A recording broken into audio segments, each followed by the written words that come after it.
नमस्कार साथियों, मैं ओम प्रकाश खोजा आप सबका इस वीडियो में हार्दिक स्वागत और अभिनंदन करता हूं। कैसे हैं आप सभी? उम्मीद है सभी एकदम बढ़िया हो, स्वस्थ हो और अच्छे से अपना अध्ययन कर रहे हैं।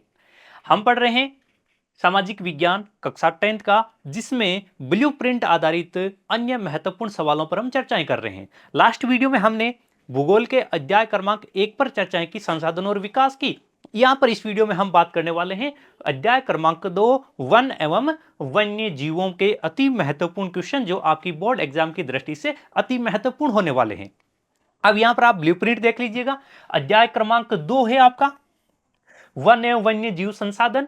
यहां पर आपके एक वस्तुनिष्ठ क्वेश्चन और एक अति लघुत्रात्मक क्वेश्चन सहित टोटल 2 क्वेश्चन आएंगे और 2 नंबरों के रहने वाले हैं। 1 नंबर का वस्तुनिष्ठ क्वेश्चन होगा, 1 नंबर का अति लघुत्रात्मक क्वेश्चन होगा। तो सबसे पहले हम बात करेंगे यहां पर वस्तुनिष्ठ क्वेश्चनों की और उसके बाद में पढ़ेंगे अति लघुत्रात्मक सवाल। यहां पर सबसे पहले वस्तुनिष्ठ क्वेश्चनों में आपके सामने आता है, भारत में विश्व की सारी जैव उपजातियों की कितनी प्रतिशत संख्या पाई जाती है? विश्व में जीवों की विभिन्न प्रजातियां पाई जाती है, विभिन्न जातियां, उपजातियां, प्रजातियां हैं। उनमें से भारत में कितनी प्रतिशत या फिर कितनी संख्या में पाई जाती है? देखो, जब आप जैव विविधता की बात करते हैं, जब हम बात करते हैं जैव विविधता, तो यहां पर जैव विविधता की दृष्टि से संपन्न देशों के अंतर्गत अपना भारत देश आता है। जैव विविधता का सर्वाधिक बसाव कहां पर पाया जाता है? तो उष्ण कटिबंधीय क्षेत्र होते हैं, जहां पर जलवायु गर्म और आर्द्रता वाली होती है। उष्ण आर्द्र जलवायु क्षेत्र, वहां जैव विविधता अधिक पाई जाती है। और भारत में कुछ इस प्रकार की जलवायु दशाएं उपस्थित है। तो यहां पर जैव विविधता की दृष्टि से भारत क्या है? जैव विविधता की दृष्टि से संपन्न देश है। जो सर्वाधिक जैव विविधता वाले आपके 8-10 देश होते हैं, उनमें भारत का स्थान प्रमुखता से आता है। और यहां पर भारत में विश्व की 8% प्रजातियां पाई जाती है, यानी कि 8% उपजातियां हैं, जो कि लगभग 16 लाख संख्या में पाई जाती है। सवाल नंबर 2 है, भारतीय वन्य जीवन रक्षण अधिनियम कब लागू किया गया? देखिएगा, भारत में वन्य जीव रक्षण अधिनियम लागू किया गया है जब आप चैप्टर पढ़ रहे थे। हमने चर्चा की 1960 और 1970 के दशक। इन दोनों दशकों के दौरान वनस्पति, जैव विविधता, जीव जंतुओं और वन्य जीवों के संरक्षण से संबंधित बहुत सारे कार्यक्रम चलाए गए थे। और उन्हीं कार्यक्रमों के तहत सरकारों ने विभिन्न अधिनियम बनाए। उन्हीं अधिनियमों के अंतर्गत भारत सरकार का एक अधिनियम आता है, भारतीय वन्य जीव रक्षण अधिनियम, जो 1972 में लागू किया गया था। इस अधिनियम के उद्देश्य क्या थे? इस अधिनियम के उद्देश्य थे वन्य जीवों का संरक्षण करना, वन्य जीवों, वनस्पतियों वनस्पतियों तथा वन्य जीवों के आवासों का संरक्षण करना, वन्य जीवों के आवासों का संरक्षण करना, ये इसके प्रमुख उद्देश्य हुआ करते हैं। अब इन्हीं उद्देश्यों की अनुपालना में भारत सरकार ने विभिन्न आपके वन्य जीव संरक्षण के आपके क्षेत्र निर्धारित किए थे, आरक्षित क्षेत्र घोषित किए, जैसे राष्ट्रीय उद्यान आता है, वन्य जीव अभ्यारण्य आते हैं। ये इस प्रकार के कार्य इस अधिनियम की अनुपालना में किए गए, जो 1972 में लागू हुआ था। तीसरा क्वेश्चन है, प्रोजेक्ट टाइगर की शुरुआत कब हुई? प्रोजेक्ट टाइगर, प्रोजेक्ट टाइगर है क्या? ये प्रोजेक्ट टाइगर का अर्थ है, टाइगर का अर्थ क्या होता है? बाघ। तो ये एक प्रकार की बाघ संरक्षण परियोजना है, बाघ संरक्षण परियोजना। जब 1972 में वन्य जीव संरक्षण अधिनियम लागू किया गया था और उसके बाद में बाघों की गणना के कार्य किए गए थे, बाघों की गणना देखी गई, तो ये पाया गया कि भाई जो 20वीं शताब्दी के आरंभिक समय में लगभग 55,000 बाघ थे विश्व में, उन बाघों की संख्या घटकर लगभग आपके 2,000 के आसपास रह गई थी। ये घटने का कारण था शिकार करना, बाघों का शिकार करना, उनका अवैध व्यापार करना। इस वजह से संख्या में तेजी से कमी आई थी। और भारत और नेपाल जैसे देश हैं, ये अब बाघों के सर्वाधिक उपयुक्त आवास पाए जाते हैं, इसलिए यहां पर बाघ संरक्षण की परियोजना भारत सरकार द्वारा लागू की जाती है। और यह परियोजना लागू की गई थी 1973। इस बाघ परियोजना की अनुपालना में भारत सरकार द्वारा बहुत सारे बाघ संरक्षण क्षेत्र घोषित किए गए थे, टाइगर प्रोजेक्ट स्टार्ट किए गए थे। जैसे जैसे आपका राष्ट्रीय आपके जो जिम कॉर्बेट उद्यान है उसमें बाघ संरक्षण परियोजना लागू की गई। राजस्थान का जो सरिस्का अभयारण्य है यहां पर बाघ संरक्षण परियोजना लागू होती है। इस प्रकार से बहुत से क्षेत्रों में बाघ संरक्षण की परियोजना लागू हुई जो कि 1973 में स्टार्ट होती है। क्वेश्चन नंबर 4 है, कॉर्बेट राष्ट्रीय उद्यान भारत के किस राज्य में है? अभी हमने बात की थोड़ी देर पहले कॉर्बेट राष्ट्रीय उद्यान जहां पर बाघ संरक्षण के कार्य भी किए जाते हैं, ये भारत के कौन से राज्य में अवस्थित है? देखिएगा, ये भारत के उत्तराखंड राज्य में अवस्थित है। देखो, कॉर्बेट राष्ट्रीय उद्यान है। राष्ट्रीय उद्यान बनने से पहले ये आपके राष्ट्रीय अभयारण्य था, यानी कि अभयारण्य हुआ करता था। अब आप एक अभयारण्य सुनते हैं शब्द और एक सुनते हैं राष्ट्रीय उद्यान। जब ये कॉर्बेट अभयारण्य हुआ करता था उस समय इसका जो वित्तीय कार्य था, इसकी वित्तीय जो प्रबंधन था, इसकी देखरेख का कार्य था, वो उत्तराखंड राज्य सरकार के अधीन था। और जब ये राष्ट्रीय उद्यान बन गया तो इसकी वित्तीय देखरेख और अन्य प्रबंधकीय कार्य आपके भारत सरकार के द्वारा किए जाते हैं। तो राष्ट्रीय उद्यान भारत सरकार के अधीन आते हैं और जो अभयारण्य होते हैं वो राज्यों की सरकारों के अधीन आते हैं। तो राष्ट्रीय उद्यान ये कॉर्बेट राष्ट्रीय उद्यान, जिसे आप हेमी नेशनल पार्क भी कहते हैं, ये उत्तराखंड राज्य में है। क्वेश्चन नंबर 5 है, राष्ट्रीय सुंदर वन उद्यान भारत के किस राज्य में है? सुंदर वन उद्यान। अब देखो, सुंदर वन शब्द आते हैं आपको कुछ बातें याद आनी चाहिए। सुंदर वनों की बात करते हैं तो ये क्या है? ये पहली बात तो एक डेल्टा क्षेत्र है। ये क्या है?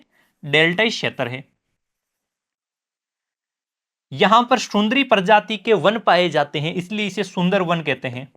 यहां पर पाए जाते हैं सुंदरी प्रजाति के मैंग्रोव वन। सुंदरी प्रजाति के मैंग्रोव वन पाए जाते हैं। और ये डेल्टा क्षेत्र है कहां पर? तो ये आता है पश्चिम बंगाल राज्य में। कहां पर आता है? पश्चिम बंगाल राज्य में।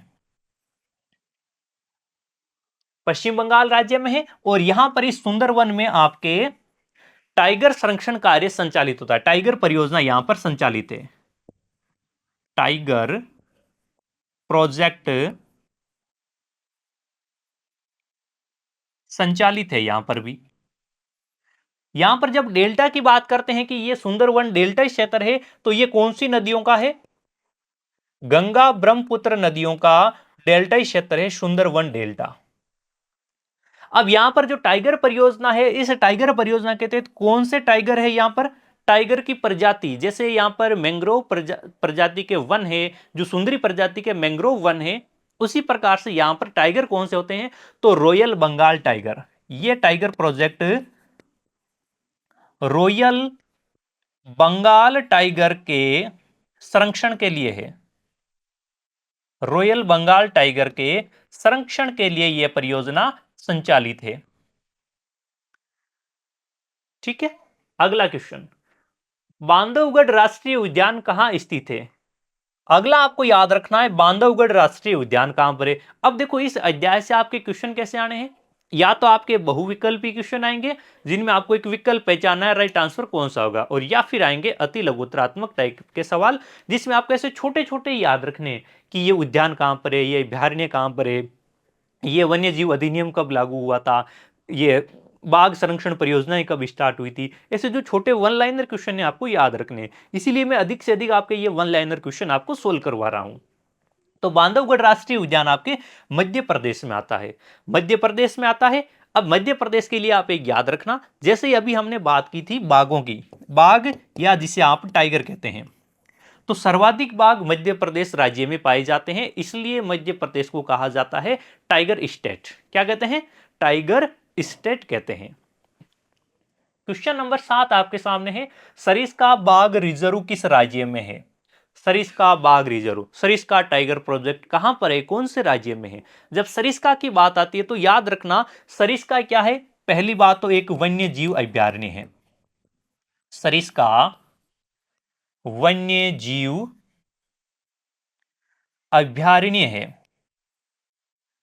अभय प्लस अरण्य यानी कि जहां ऐसा वन क्षेत्र जहां पर जीव जंतु वन्य जीव बिना किसी भय के घूम सकते हैं वो अभयारण्य होता है, जिसे अंग्रेजी में सेंचुरी भी कहते हैं। अंग्रेजी में से क्या कहते हैं? सेंचुरी भी कहते हैं, wild life sanctuary, Sariska wild life sanctuary. और ये सेंचुरी है आपके राजस्थान के अलवर जिले में, अलवर राजस्थान में है।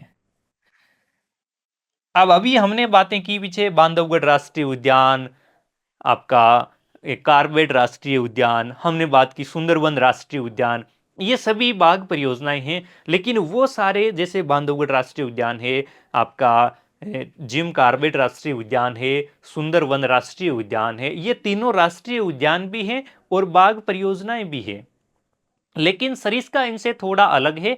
यहां पर बाघ परियोजना तो संचालित है, लेकिन ये वन्य जीव अभयारण्य है, ना कि राष्ट्रीय उद्यान।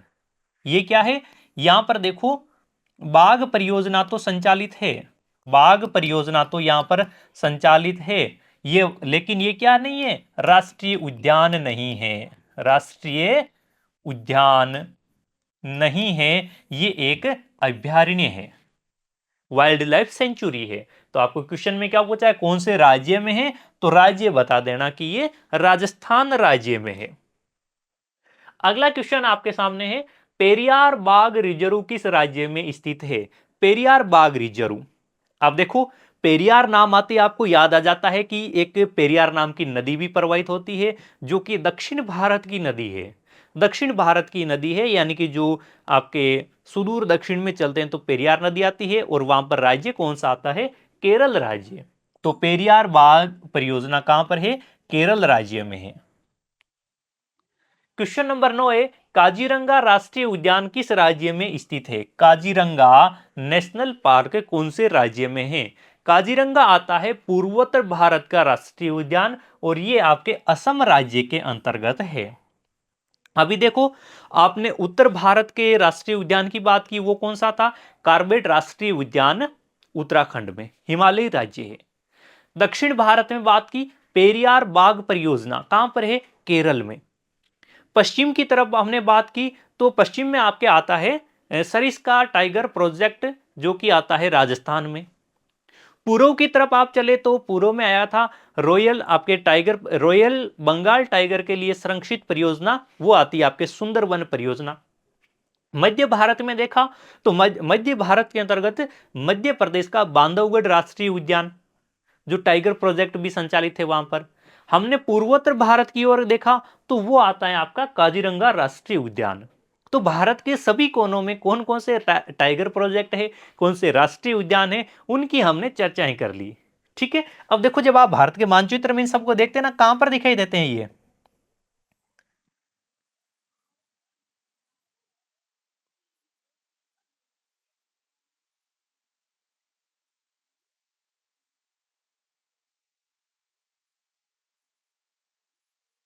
इस प्रकार का जो भारतीय क्षेत्र है,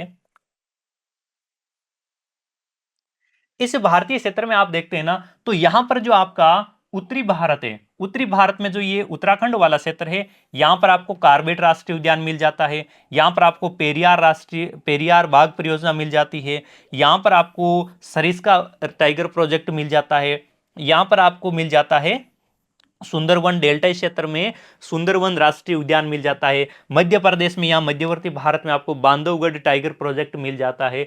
और यहाँ पर आपके पूर्वोत्तर में असम में क्या मिल जाता है? ये आपका काजीरंगा राष्ट्रीय उद्यान मिल जाता है। तो भारत के इन सभी कोनों में हमने चर्चाएं कर ली कौन कौन सी बाघ परियोजना या फिर राष्ट्रीय उद्यान संचालित है। क्वेश्चन नंबर 10 आपके सामने है, भारत के किस राज्य में स्थायी वनों के अंतर्गत सबसे अधिक क्षेत्र है? कौन सा राज्य है जहां पर स्थायी वनों के अंतर्गत सबसे अधिक क्षेत्र आता है? देखिएगा, हमने वनों का वर्गीकरण पढ़ा था, वन वर्गीकरण देखा था आपने। वन वर्गीकरण में जब हम देख रहे थे तो हमने आपको बताया था, अध्याय में आपने पढ़ा होगा अच्छे से, कि भाई भारत सरकार ने वनों का वर्गीकरण किया हुआ है। इन वनों के वर्गीकरण में तीन प्रकार के वन हैं। तीन प्रकार के वन कौन से? एक तो आते हैं आपके आरक्षित वन, आरक्षित वन, एक आते हैं रक्षित वन, रक्षित वन, और तीसरे आते हैं अवर्गीकृत वन। अवर्गीकृत वन, ये भारत में इस प्रकार के 3 कैटेगरी के वन होते हैं। सभी वन किसी ना किसी भी प्रकार से भारत सरकार के अधीन आते हैं।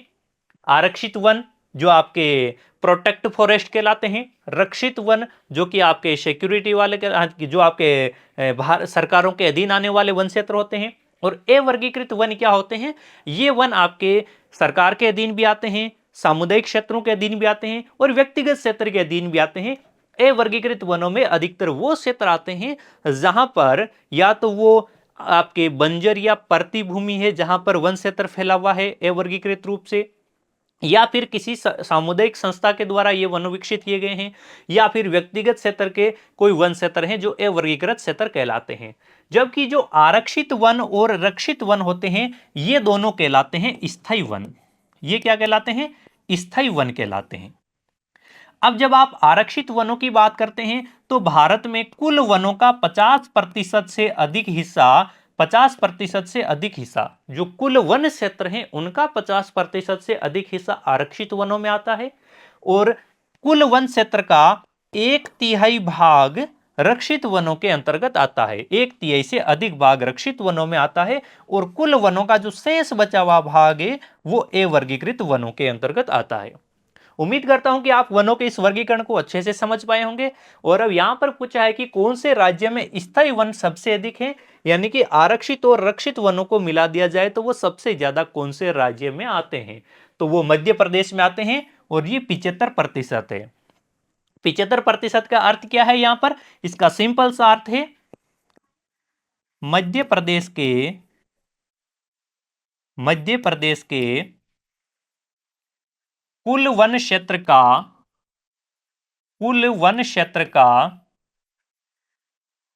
75% भाग स्थायी वन है, स्थायी वनों के अंतर्गत आता है, स्थायी वनों के अंतर्गत आता है। और स्थायी वनों की बात आती है तब आपको पता चल ही जाता है कि स्थायी वनों में 2 प्रकार के वन आते हैं।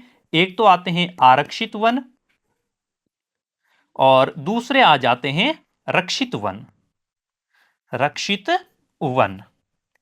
बढ़ते हैं अगले सवाल की ओर। वन विभाग के अनुसार देश के कुल क्षेत्र का कितना हिस्सा रक्षित वन है? वन विभाग के आंकड़ों के अनुसार देश का जो कुल वन क्षेत्र है उसका कितना हिस्सा रक्षित वनों के अंतर्गत आता है? अभी हमने चर्चा की रक्षित वनों के अंतर्गत कितना आता है, 1/3 हिस्सा रक्षित वनों में आ जाता है।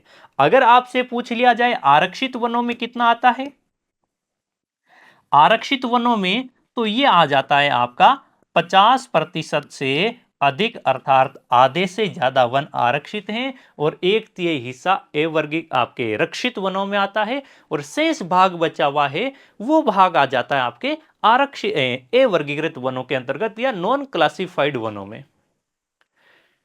क्वेश्चन नंबर 12 है, राजस्थान के किन जिलों में 5 गांवों के लोगों ने 1200 हेक्टेयर वन भूमि भैरों देव डाकऊ सेंचुरी घोषित कर दी है? देखिएगा, भारत में वनों के संरक्षण के लिए कानून बने हुए हैं, जैसे आपके राष्ट्रीय वन अधिनियम 1972 आया था, टाइगर प्रोजेक्ट 1973 में स्टार्ट होते हैं, वनों को वर्गीकृत भी कर रखा है सरकारों के द्वारा। लेकिन फिर भी ये भारत में कुछ ऐसे समुदाय हैं, कुछ ऐसी जातियां हैं, कुछ जनजातीय क्षेत्र हैं जो वनों के संरक्षण के लिए जानी जाती है, वनों और वन्य जीवों के संरक्षण के लिए जानी जाती है। जैसे आप भारत में देखते हैं कि जैसे मुंडा, संथाल ऐसी जनजातियां छोटा नागपुर के पठारी क्षेत्र में हैं, राजस्थान में विश्नोई जाति के लोग हैं, या फिर आपके वन क्षेत्रों के आसपास निवास करने वाली अन्य आदिम जातियां हैं, ये वनों का संरक्षण के लिए जानी जाती है। उन्हीं में से एक क्षेत्र है आपके जहां पर 1200 हेक्टेयर की भूमि को 5 गांवों के लोगों ने मिलकर भैरव देव डाकू सेंचुरी घोषित कर दिया है। सेंचुरी का अर्थ क्या है? वन्य जीव अभ्यारण्य। जैसे राजस्थान सरकार आपके किसी क्षेत्र को राजस्थान के द्वारा जैसे सरिस्का वन्य जीव अभ्यारण्य है, या फिर आपके कोई और वन्य जीव अभ्यारण्य घोषित कर रखे होते हैं, उसी प्रकार से इन लोगों ने 5 गांव के लोग मिलकर इसको स्थानीय स्तर पर अभ्यारण्य घोषित कर देते हैं।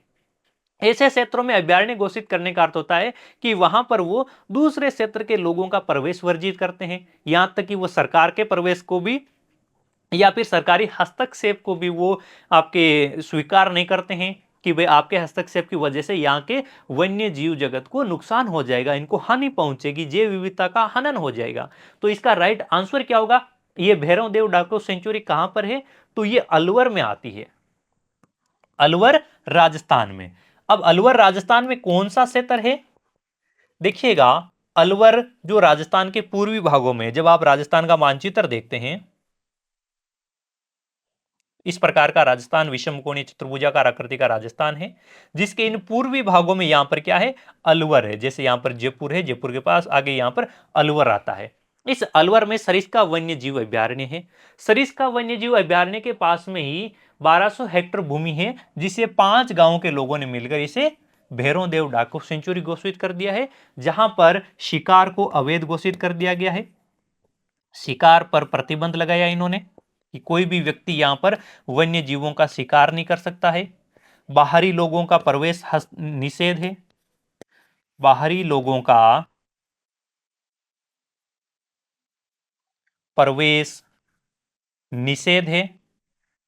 सरिस्का वन क्षेत्र के अंतर्गत यहां पर लोगों ने खनन क्षेत्र को भी अवैध घोषित करने के लिए सरकार से गुजारिश की है कि यहां पर आपके सरकारों यहां पर जो खनन कार्य किया जा रहा है उसकी वजह से जैव विविधता हनन हो रहा है, इसलिए यहां के खनन कार्यों को रोका जाए। अगला क्वेश्चन है, छोटा नागपुर पठार क्षेत्र में मुंडा और संथाल जनजातियां किन पेड़ों की पूजा करती है? छोटा नागपुर का पठारी क्षेत्र कहां पर आता है? तो ये पठार आता है आपके छोटा नागपुर का पठार झारखंड वाले क्षेत्र में। अधिकांश क्षेत्र इसका देखो, झारखंड में कुछ भाग इसका पश्चिम बंगाल और छत्तीसगढ़ के अंतर्गत भी जाता है, लेकिन छोटा नागपुर पठार का मुख्यतया मेजर विस्तार पाया जाता है झारखंड राज्य में। तो यहां पर मुंडा और संथाल जनजातियां हैं, वो महुआ और कदम्ब जैसे वृक्षों की पूजा करती है। कौन सी जनजातियां हैं? मुंडा और संथाल। राज्य कौन सा आता है? झारखंड, झारखंड राज्य है। इस झारखंड राज्य में छोटा नागपुर का पठार है, छोटा नागपुर पठार है, जहां पर जनजातियां हैं दो। कौन सी? मुंडा और संथाल। मुंडा एसटी का मतलब जनजाति और संथाल एसटी का मतलब संथाल जनजाति। और ये लोग क्या करते हैं? कदम्ब और महुआ के वृक्षों की पूजा करते हैं। देखो, इन जनजातीय क्षेत्रों में रहने वाली ये जो जनजातियां हैं, ये जनजातियां प्रकृति प्रेमी होती है। इनका आवास, जैसे हम कहते हैं ना कि भाई जो वन है वो वन्य जीवों के आवास होते हैं, इसी प्रकार वन क्षेत्र इन जनजातियों के भी आवास होते हैं। ये लोग इन वन क्षेत्रों को अपना आवास मानते हैं, इन वन्य जीवों को अपने परिवार के सदस्य मानते हैं।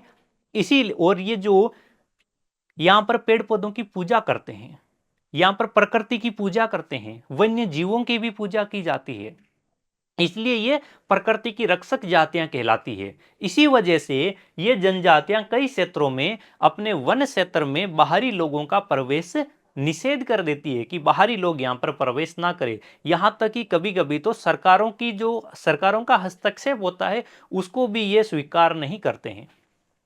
अगला सवाल है, किन राज्यों की जनजातियां शादी के दौरान इमली और आम के पेड़ की पूजा करती है? अभी हमने बातें की कि भाई ये जो पेड़ पौधों की पूजा करती है, प्रकृति की पूजा करती है, वन्य जीवों की पूजा करती है। यहां पर आपको पूछा है कि ऐसे कौन से राज्य हैं जिनकी जनजातियां इमली और आम के वृक्षों की पूजा शादी के दौरान करती है? तो वो राज्य आता है ओडिशा और बिहार। ओडिशा और बिहार राज्य में जब शादी होती है तो यहां पर इमली और आम के पेड़ों की पूजा की जाती है। बढ़ते हैं अगले सवाल की ओर। चिपको आंदोलन का संबंध है, चिपको आंदोलन का संबंध किससे आता है? देखो, चिपको आंदोलन के बारे में आपने इसे चैप्टर में पढ़ा है। चिपको आंदोलन का अर्थ है जो वनों के संरक्षण से संबंधित आंदोलन किए जाते हैं। ये क्या है? हिमालय क्षेत्र से संबंधित आता है। पहली बात तो हिमालय क्षेत्र में विशेष रूप से राज्य आएगा उत्तराखंड, उत्तराखंड राज्य। इस उत्तराखंड राज्य में ये आपके चिपको आंदोलन संचालित हुआ था। अब देखो, ये चिपको आंदोलन का अर्थ क्या है? वनों से चिपक जाओ, पेड़ों से चिपक जाओ, ताकि जो पेड़ों का अवैध कटाई रोकी जा सके। देखो, चिपको आंदोलन की बात करते हैं तो ये आपके, हम इतिहास में जब पढ़ते हैं 18वीं शताब्दी के दौरान राजस्थान में जोधपुर रियासत, राजस्थान में एक रियासती काल में जोधपुर रियासत थी, या इसे मारवाड़ रियासत भी कहते हैं। वहां के राजा ने खेजड़ली नामक गांव, जो जोधपुर शहर से थोड़ी सी दूरी पर है, उस खेजड़ली गांव में खेजड़ी के वृक्ष काटने के आदेश दिए थे। उस गांव में आपके उस गांव में विश्नोई जाति के लोगों की संख्या सर्वाधिक थी, और विश्नोई जाति पेड़ों की रक्षा, वन्य जीवों की रक्षा के लिए जानी जाती है। वहां पर पहुंचने पर लोगों ने इसे का विरोध किया था कि खेजड़ी के वृक्ष नहीं काटे जाएं, लेकिन राजा का आदेश सर्वोपरि होता है। सैनिकों ने वहां पर खेजड़ी के वृक्ष काटने शुरू किए। तो अमृता देवी विश्नोई, जो उसी गांव की महिला थी, उसने अपने परिवार से, उसने उनके नेतृत्व में, अमृता देवी विश्नोई के नेतृत्व में परिवार के सभी सदस्य और गांव के 363 से अधिक लोग वहां पर पेड़ों से चिपक जाते हैं कि पहले हमारे सर काटे जाएं और उसके बाद में पेड़ों को काटा जाए, क्योंकि वो उनके विश्नोई संप्रदाय में माना जाता है कि सिर साटे रूंक रहे तो भी सस्तो जान, अर्थात सिर कटने के बाद भी पेड़ बच जाए तो वो सस्ता ही है, उसमें कोई ज्यादा हमने हानि नहीं की है, हमारा सर भले ही कट जाए लेकिन वृक्ष बचने चाहिए। तो इस प्रकार से वो वृक्षों से के साथ में चिपक गए थे और चिपकते हुए वृक्षों का संरक्षण किया था। तभी से वन्य वृक्षों का संरक्षण करने के लिए, अवैध वृक्षों की जो अवैध कटाई होती है उसको रोकने के लिए जो आंदोलन चलाए जाते हैं, उन्हीं आंदोलन को कहा जाता है चिपको आंदोलन। और ये चिपको आंदोलन जो स्वतंत्र भारत में देखा गया, ये हिमालय क्षेत्र के उत्तराखंड राज्य में संचालित हुआ था। हालांकि वहां पर ये चिपको आंदोलन पूरा सफल नहीं हुआ था, अवैध वनों की कटाई नहीं रुक पाई थी, लेकिन वहां पर सुंदरलाल बहुगुणा जैसे अन्य लोगों के नेतृत्व में लोगों ने वहां पर सामुदायिक वनों का विकास करना प्रारंभ किया था और पर्यावरण संरक्षण के क्षेत्र में अच्छा कार्य किया, जैसा कि आपने इस अध्याय में पढ़ रखा होगा। हम यहां पर कर रहे हैं फटाफट रिवीजन, तो बढ़ते हैं अगले क्वेश्चन की ओर। टिहरी के किसानों द्वारा किस अभियान में यह दिखा दिया कि रासायनिक उर्वरकों के प्रयोग बिना भी विविध फसल उत्पादन व आर्थिक कृषि संभव है? देखो, टिहरी, टिहरी कहां पर है? टिहरी है उत्तराखंड में। टिहरी कहां पर है? उत्तराखंड राज्य में है, जहां पर एक बहुत ही ऊंचा बांध बनाया गया है, टिहरी बांध। तो टिहरी के किसानों ने एक अभियान चलाया गया था, उस अभियान का आपको नाम बताना है, वो कौन सा अभियान है, जिसमें उन्होंने ये दिखा दिया कि हम रासायनिक उर्वरकों का प्रयोग नहीं करें, फिर भी हम विविध प्रकार की फसलों का उत्पादन कर सकते हैं और आर्थिक कृषि उत्पादन संभव है। यानी कि वही, जब वे प्राचीन समय में कृषि हुआ करती थी तो वो केवल जीवन निर्वाह कृषि थी, क्योंकि केवल गोबर खाद का प्रयोग करते हुए जैविक विधि से कृषि करते थे।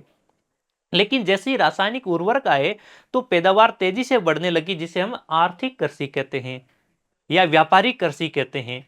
तो टिहरी के लोगों ने टिहरी के किसानों ने एक अभियान चला कर कह दिया कि हम रासायनिक उर्वरकों का प्रयोग नहीं करेंगे, और फिर उस अभियान की सफलता भी रहती है, जिसमें फसल उत्पादन भी बढ़ता है, अलग अलग फसलों का उत्पादन भी होता है और आर्थिक कृषि उत्पादन भी हो जाता है। उस अभियान का नाम आता है बीज बचाओ आंदोलन और नवदानम।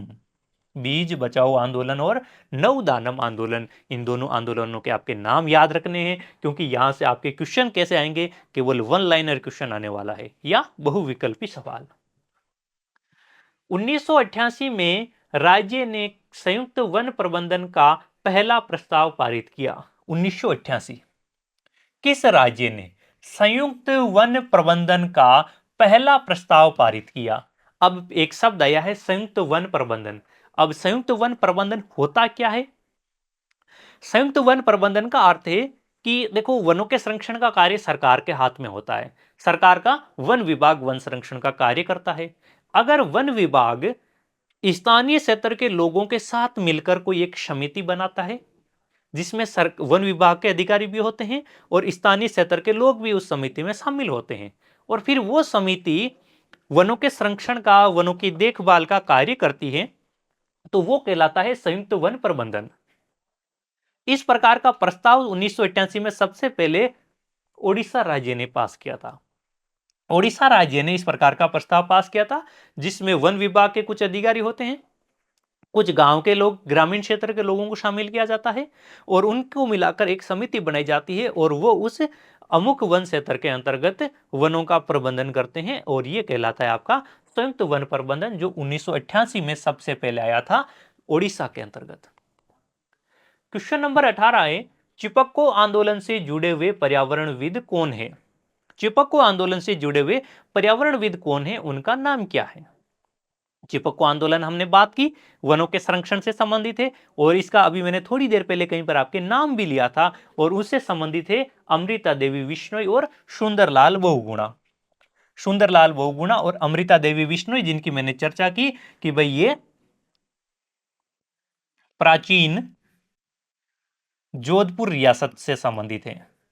प्राचीन जोधपुर रियासत के खेजड़ली गांव में खेजड़ी वृक्षों के लिए खेजड़ी वृक्षों के लिए शहीद हुए। कौन हुए हैं शहीद? अमृता देवी बिश्नोई।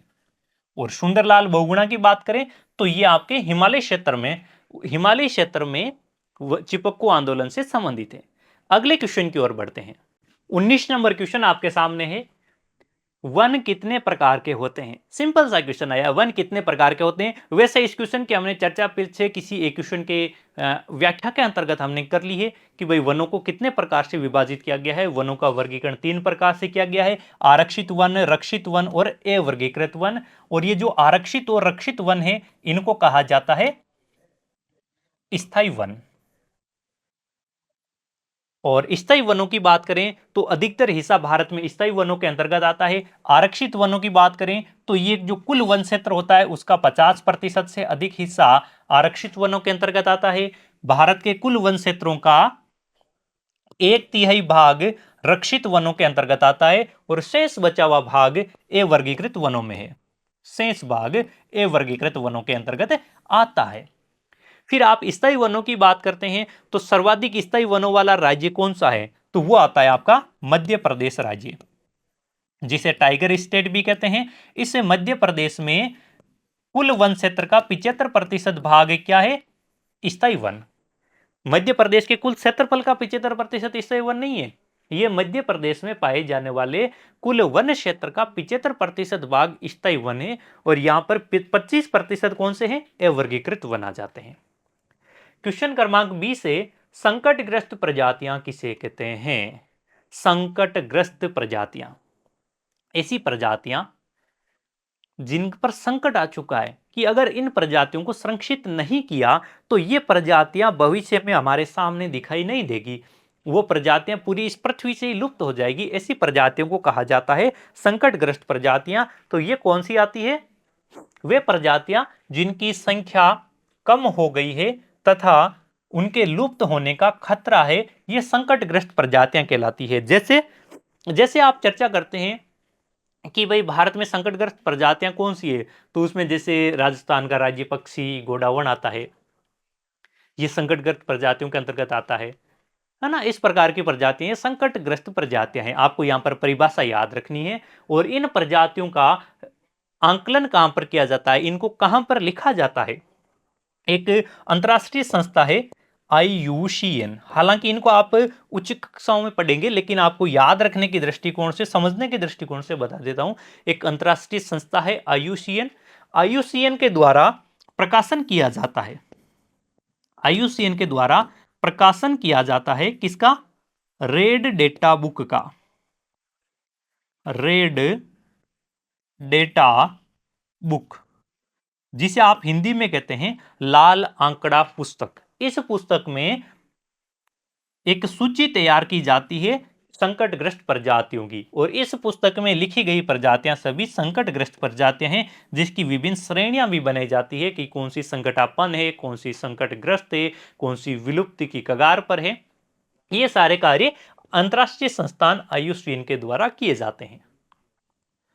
21 नंबर क्वेश्चन है रेड डाटा पुस्तक क्या है। अभी हमने रेड डाटा पुस्तक की चर्चा की और नेक्स्ट क्वेश्चन ही आपके सामने आ गया कि भाई रेड डाटा पुस्तक क्या है। तो ये क्या है आप समझ गए। ये क्या है, संकटापन्न प्रजातियों का लेखा जोखा या फिर इनकी सूची है। और इस सूची का प्रकाशन कौन करता है, इसका प्रकाशन किया जाता है IUCN द्वारा, international union for conservation of nature. International union for conservation of nature.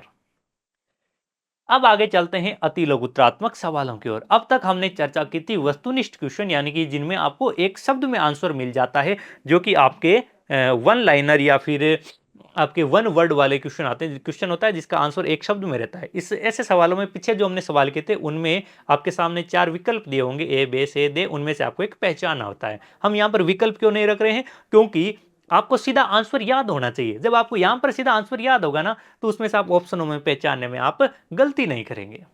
चलिए बढ़ते हैं अति लघुत्रात्मक में पहले सवाल की ओर। यहां पर आपको क्वेश्चन पूछा है जैव विविधता को परिभाषित कीजिएगा।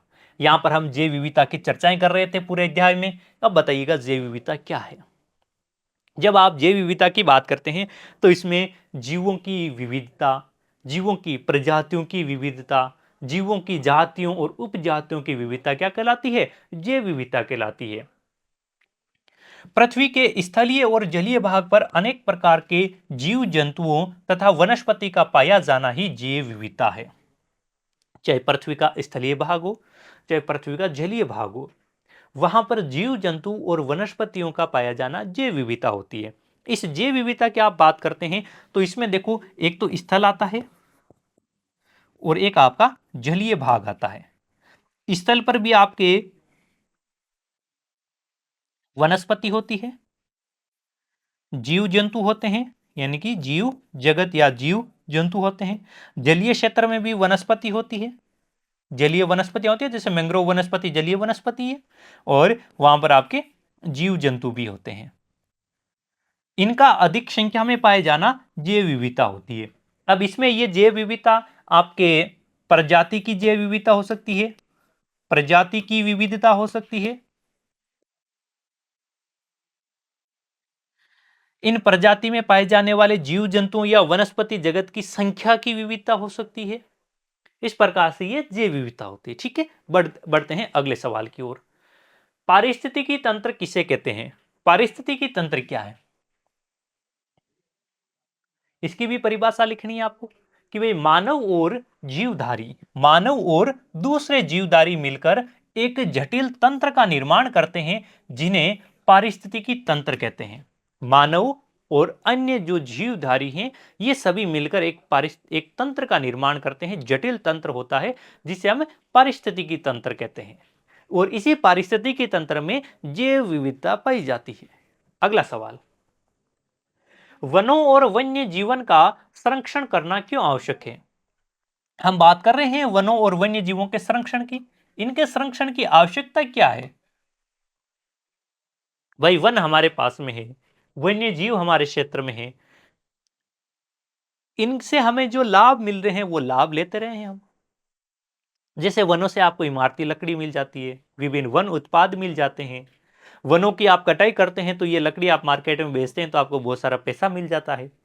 वन्य जीवों का शिकार करते हैं तो उनसे उनके सींग होते हैं, उनके बाल होते हैं, उनकी खाल होती है, उनकी हड्डियां होती है, उन सब से आपको बहुत सारा रेवेन्यू जनरेट हो जाता है।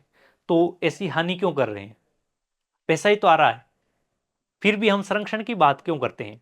क्योंकि इनके जो इनसे जो हमें आर्थिक फायदा मिल रहा है उस आर्थिक फायदे के सामने इनके जो नहीं होने की वजह से हम ऐसे शिकार करते रहेंगे तो ये लुप्त हो जाएंगे। और ये लुप्त हो जाएंगे तो हमारी प्रकृति पर जो नकारात्मक प्रभाव पड़ेगा, हमारे पारिस्थितिकी तंत्र पर जो नकारात्मक प्रभाव पड़ेगा, जीव जगत और इस सृष्टि पर जो नकारात्मक प्रभाव पड़ेगा, उसके सामने ये आर्थिक फायदा एक तुच्छ आर्थिक फायदा है, नगण्य है।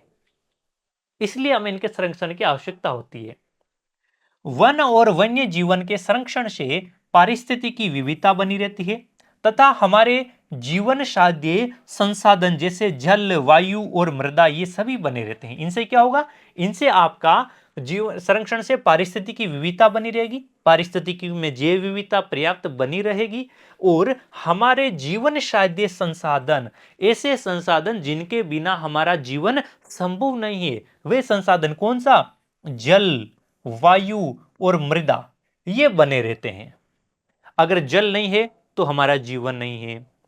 वायु के बिना हम श्वास ही नहीं ले पाएंगे। 1 मिनट आप नहीं रोक सकते हैं। आप अपना नाक ऐसे बंद करके रखिएगा, 1 मिनट में आपका नाक खुल जाएगा, क्योंकि आपके अंदर सांस नहीं जाएगी, वायु नहीं जाएगी, तो आपके प्राण नहीं रहेंगे, और नहीं छोड़ेंगे तो आपके प्राण नष्ट हो जाएंगे।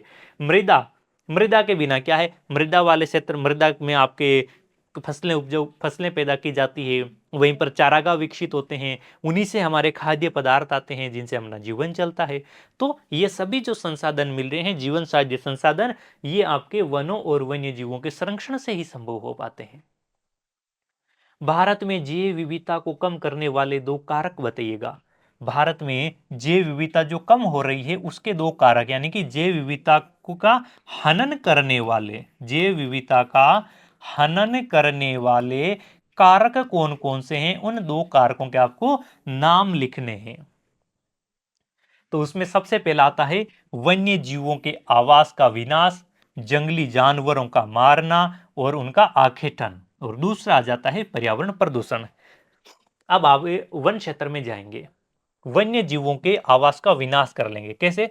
आप वन क्षेत्र में जाते हैं, एक ये पूरा वन क्षेत्र है जहां पर आपके सघन वन क्षेत्र हैं, जहां पर बड़े बड़े वृक्ष हैं, झाड़ियां हैं, घास के क्षेत्र हैं, उसमें तालाब, झीलें, नदियां भी है, जहां पर बहुत सारे वन्य जीव हैं जो इसी क्षेत्र में निवास करते हैं। आप जाते हैं और वहां से इन पेड़ों की कटाई कर लेते हैं। यहां पर क्या कर लेते हैं? यहां पर आपने वन काट दिए, वनों की कटाई कर दी, वनों की कटाई कर दी, तो यहां पर आपके ये खुला क्षेत्र हो जाएगा, और वन्य जीव इस खुले क्षेत्र में निवास नहीं करेंगे, क्योंकि उनका आवास कहां पर होता है? उनका आवास इस वन क्षेत्र के अंतर्गत ही होता है। आवास हटा देंगे तो इनके वन्य जीवों का आवास क्षेत्र समाप्त हो जाएगा, तो ये किसी दूसरे स्थान पर जाएंगे, इनका शिकार ज्यादा हो जाएगा। और जंगली जानवरों को मारना, अगर आप इस वन क्षेत्र में जाकर जंगली जानवरों को मारेंगे तो क्या होगा? इनकी संख्या धीरे धीरे कम होती जाएगी। जैसे हम पढ़ते हैं कि भाई 19वीं शताब्दी या फिर 20वीं शताब्दी के आरंभिक समय में विश्व में बाघों की संख्या 55,000 थी, जो कि 1972-73 तक आते हुए लगभग आपके 2000 के आसपास, यानी कि 1827 बाघ गिरे गए थे। तो इस वजह से क्या होता है? इनका अवैध शिकार करना, इनको मारना, इस वजह से इनकी संख्या में कमी आती है, और संख्या में कमी आने का मतलब है जैव विविधता का हनन होना। दूसरा है पर्यावरणीय प्रदूषण। पर्यावरण प्रदूषण से भी जैव विविधता प्रभावित होती है, बिल्कुल होती है। कैसे? देखिएगा, पर्यावरण प्रदूषण होगा, ग्लोबल वार्मिंग होगी, भूमंडलीय तपन होगा, इसकी वजह से ये जो विभिन्न प्रजातियां हैं वो नष्ट हो जाती है। कुछ ऐसी सूक्ष्म प्रजातियां हैं जो तापमान बढ़ने की वजह से नष्ट हो जाती है, कुछ प्रजातियां हैं वो जहरीली हवा की वजह से नष्ट हो जाती है। अब देखिएगा, पर्यावरण प्रदूषण केवल वायुमंडल में नहीं होता है, जलीय क्षेत्रों में भी प्रदूषण होता है। आप देखते हैं भारत की गंगा नदी प्रदूषित है, पहले साबरमती प्रदूषित हुआ करती थी, उसको नदी को स्वच्छ कर लिया गया है। अब जैसे यमुना नदी प्रदूषित हो रखी है, तो इस यमुना नदी के पानी के अंदर मछलियां भी है, इसमें आपको मगरमच्छ, घड़ियाल भी मिल जाते हैं। ये जो सारे जीव हैं, इनके अलावा भी बहुत सारे असंख्य छोटे छोटे जीव हैं जो उस नदी का पारिस्थितिकी तंत्र और नदी की जैव विविधता बनाए रखते हैं। लेकिन उसमें आपने फैक्ट्रियों का केमिकल वाला पानी डाल दिया, आपने सीवेज वाला पानी डाल दिया, तो उसकी वजह से वो पानी प्रदूषित हो गया, उसमें आपके हानिकारक या विषैले तत्व मिल गए, जिसकी वजह से वहां पर जीव नष्ट हो जाते हैं। तो इस वजह से पर्यावरणीय प्रदूषण की वजह से भी जैव विविधता का हनन होता है, और भारत में इस प्रकार का हनन ये विशेष रूप से देखने को मिलता है। इन्हीं की 2 कारणों की वजह से सर्वाधिक जैव विविधता की हानि देखी जाती है। अगले सवाल की ओर बढ़ते हैं। भारत में किन्हीं 2 बाघ आरक्षित परियोजनाओं के नाम बताइएगा।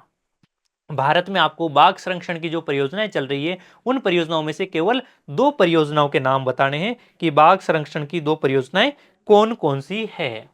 अब बाघ संरक्षण परियोजना में आप देखेंगे, हमने बहुत सारे आपको नाम बताए, जैसे आपका उनमें से 2 नाम आपके सामने हैं कि भाई एक तो आप कार्बेट राष्ट्रीय उद्यान जो उत्तराखंड में है, सुंदरवन राष्ट्रीय उद्यान आपका पश्चिम बंगाल में है। इसके अलावा भी आप याद रख सकते हैं 3 नंबर पर आप याद रख लो, सरिस्का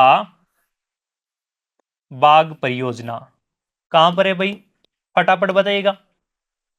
सरिस्का बाग परियोजना ये आती है आपके अलवर राजस्थान में, अलवर राजस्थान में। Ranthambore tiger reservation Alwar Rajasthan. इसी प्रकार से आपने बांधवगढ़ राष्ट्रीय उद्यान भी देखा था, कौन सा है भाई, बांधवगढ़ राष्ट्रीय उद्यान, पेरियार बांध राष्ट्रीय उद्यान। बांधवगढ़ राष्ट्रीय उद्यान कहां पर है, मध्य प्रदेश में है। तो ये क्या है, कुछ राष्ट्रीय उद्यान और बाघ परियोजनाएं है। इनमें से याद रखना सरिस्का क्या है, वाइल्ड लाइफ सेंचुरी है, अभियान उद्यान नहीं है, राष्ट्रीय उद्यान नहीं है। छठा सवाल आपके सामने आता है, चिपको आंदोलन का महत्व बताइएगा। चिपको आंदोलन की हमने काफी चर्चाएं की है, इस अध्याय में भी चर्चाएं की है और इसी पूरे अभी वीडियो के दौरान भी हम चर्चाएं कर रहे थे। चिपको आंदोलन का महत्व क्या है। देखो, हिमालय क्षेत्र में वनों की कटाई को रोकना, पहली बात तो हिमालय प्रदेश जो हिमालय क्षेत्र है उसमें वनों की कटाई को रोकना तथा सामुदायिक वनीकरण करना आदि कार्य चिपको आंदोलन के अंतर्गत किए जाते हैं। जब देखो हिमालय क्षेत्र में, विशेष रूप से उत्तराखंड वाले क्षेत्र में वनों की कटाई अवैध रूप से वनों की कटाई हो रही थी, तो वनों की कटाई को रोकने के लिए वहां के स्थानीय निवासियों ने चिपको आंदोलन संचालित किया था, चिपको आंदोलन चलाया था।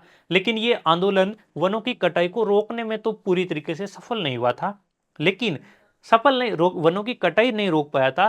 तो उसने क्या किया, यहाँ पर आंदोलन आंदोलन वालों ने यानी वहां के स्थानीय निवासियों ने सामुदायिक वनीकरण प्रारंभ कर दिया कि जो लोग वनों को काट रहे हैं उनको चलो वो हमारे आंदोलन की वजह से वो पूरी तरीके से नहीं रोक पाए हैं, हम नहीं रोक पाए हैं, तो इसके लिए हमें निराश होकर बैठना नहीं है, हम वन लगाएंगे। तो सामुदायिक रूप से वनीकरण करना प्रारंभ कर दिया। तो इसके दो फायदे हुए, एक तो उन्होंने वनों की कटाई को रोकने का प्रयास किए और दूसरा सामुदायिक वनीकरण को भी चलाया था। सातवां क्वेश्चन है, राजस्थान में विश्नोई समुदाय का अभिन्न हिस्सा किन वन्य जीवों और को माना जाता है। राजस्थान में विश्नोई समुदाय है, उनके जीवन का अभिन्न हिस्सा कौन से वन्य जीवों को माना जाता है। जैसे मैंने अभी थोड़ी देर पहले आपको वो अमृता देवी विश्नोई वाला घटनाक्रम बताया था, ये भाई जो 1735 की घटना थी, 18वीं शताब्दी के शुरुआत में, जो जोधपुर शासक अभय सिंह ने आदेश दिया था खेजड़ली में वनों को काटना। वहां पर फिर 363 महिला पुरुषों ने वहां पर शहीद हो गए थे अमृता देवी के नेतृत्व में। तो वो क्या था, वो क्या था, विश्नोई समुदाय द्वारा चलाया गया था पहला चिपको आंदोलन था। अब यहां पर आपको बताना है कि इस विश्नोई समुदाय के जीवन का अभिन्न हिस्सा कौन से जीव जंतु है। खेजड़ी वृक्ष तो है ये, कौन से जीव जंतु है जो इनके जीवन का अभिन्न हिस्सा है। तो उसमें आता है काला हिरण, चिंकारा, मोर, नीलगाय, ये आते हैं। क्या आते हैं, काला हिरण आता है, चिंकार आता है, नीलगाय आता है और मोर आते हैं। जब आप पश्चिमी राजस्थान में जाएंगे तो वहां पर विष्णु समुदाय के बहुत सारे गांव मिलेंगे, आपको विष्णु समुदाय का क्षेत्र मिलेगा। उन क्षेत्रों में जाएंगे तो आपको क्या, आप देखेंगे कि उनके घरों के आसपास, उनके खेतों के आसपास आपको मोर दिखेंगे, वहां पर आपको काले हिरण या चिंकारा नजर आ जाएंगे, नील गाय नजर आ जाएंगे।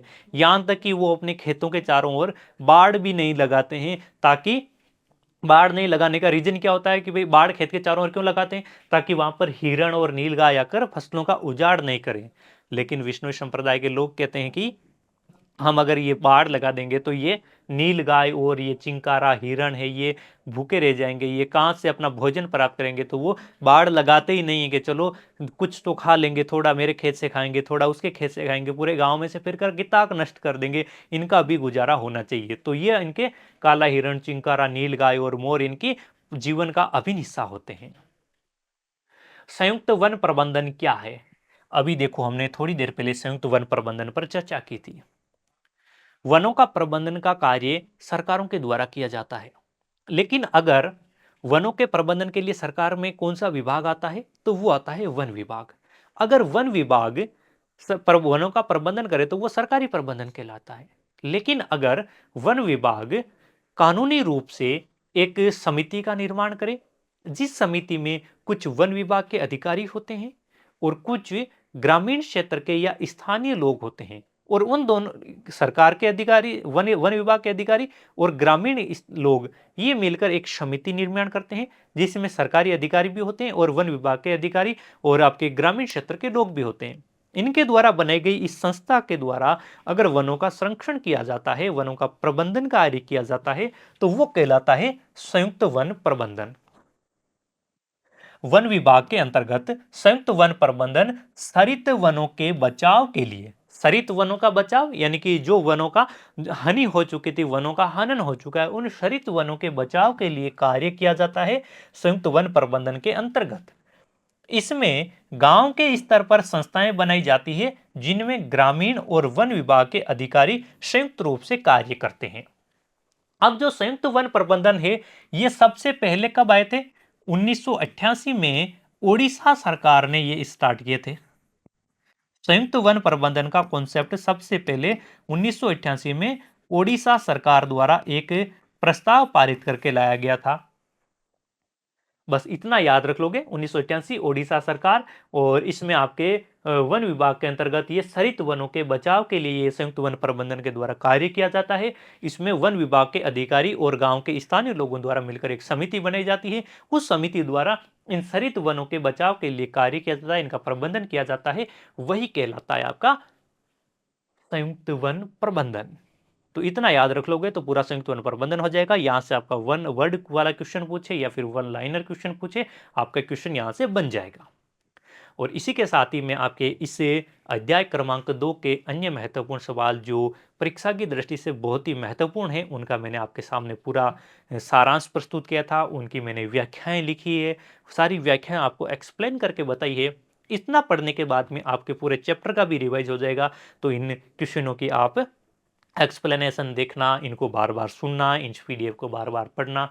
हम मिलेंगे आपसे अगले चैप्टर के अन्य महत्वपूर्ण सवालों के साथ। तब तक आप सभी का धन्यवाद। हंसते रहें, मुस्कुराते रहें और मस्त रहें।